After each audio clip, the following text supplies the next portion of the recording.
Bismillah, haddii aad ku cusub tahay YouTube channel-kayga, fadlan subscribe dheh, sidoo kale gambaleelka furo si aad u noqotid daawadaha ugu horeeyo. Videoga la gareey, sidoo kale asxaabta la wadaago share gareey. Bismillah, waxaan suubinaynaa maanta aan qaadanaynaa program aad xiiso leh. Taleefankaaga sidee speedkiisa loo badsadaa. Waxaad rabtaa taleefankaaga speedkiisa inaad badsatid.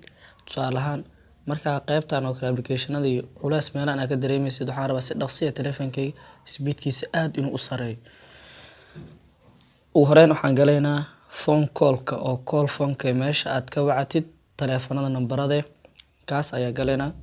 Kadib meeshaan waxaan ku qoraynaa xidig 4 gees 29 eber eber 4 gees.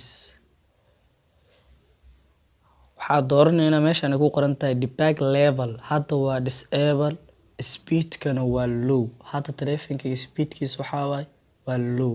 Waxaan ka dhiganaynaa high speed, speedkiisa aad u sareynaynaa.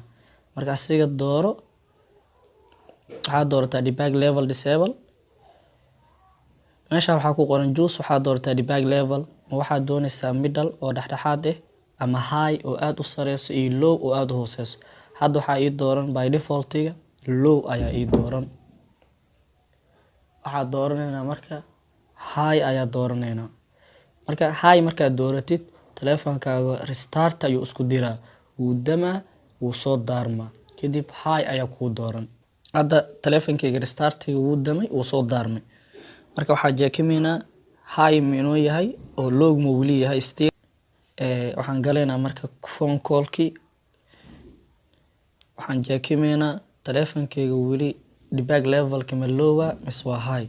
waxaan qoraynaa xidig 4 gees 29 eber eber 4 gees. meeshaan ay ku qoran tahay debug level enable. hadda waxaa inoo dooran high. waa isla aragnaa. Step 1 sidaas ayaa u gudbaynaa. hadda waxaa u gudbaynaa step 2. Step 2 waxaan suubinaynaa. waxaad gashaa setting-iga taleefankaaga. dooro setting-iga. kadib waxaad doorataa meeshaan ay ku qoran tahay qaybta hoose about phone. haddii tusaale ahaan developer option-kan uu kuu shaqeynayo, ka gudub about phone-kaas. haddii uusan kuu shaqeynin ka waran. tusaalaan hadda aniga on ayuu ii yahay developer option-ka. haddii uu kaa yahay oo kale off, oo sidaan oo kale uu kaa yahay about phone kaliya bas ay kuu soo muuqanayso, oo developer option-ka uusan kuu muuqanaynin, waxaad doorataa about phone. kadib waxaa ka doorataa software information. taleefanada qaar isla markii meeshaan waxay kugu soo bandhigayaan building number. waxaa ka raadinaya building number, laakiin taleefanka hadda isticmaalayo oo kale software information waa inaad sii doortaa.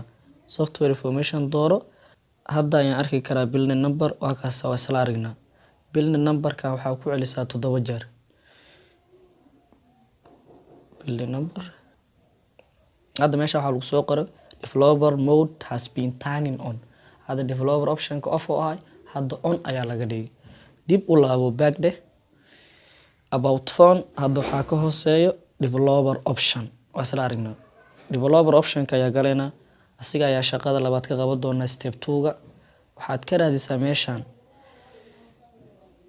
window scale oo kale iyo animation-ka, kuwaasa waxyar xoogaa speedka taleefankaaga hoos u dhigaan. marka hadda qaybta hoose ayaan ka raadinaa. kana window animation scale, transition animation scale iyo animation duration scale. saddexdaba waxaa ii dooran 1 1 iyo 1. marka window animation scale asiga dooro. kadib waxaad dhahdaa off. sidoo kale transition animation scale asigana dooro. waxaad iska dhahdaa asigana sidoo kale off. animation duration scale asigana sidoo kale 1 ayaa kuu dooran, dooro. waxaad iska dhahdaa off. haddaba saddexdooda off ayaan dhahnay. kadib taleefankaaga back dheh, dib u soo laabo, button-ka loo gariix. kadib waxaad dhahdaa restart dooro. kadib taleefankaaga wuu damaa, wuu soo daarmaa. okay ayuu kuu naqanaa, speedkiisana aad u sareynaa.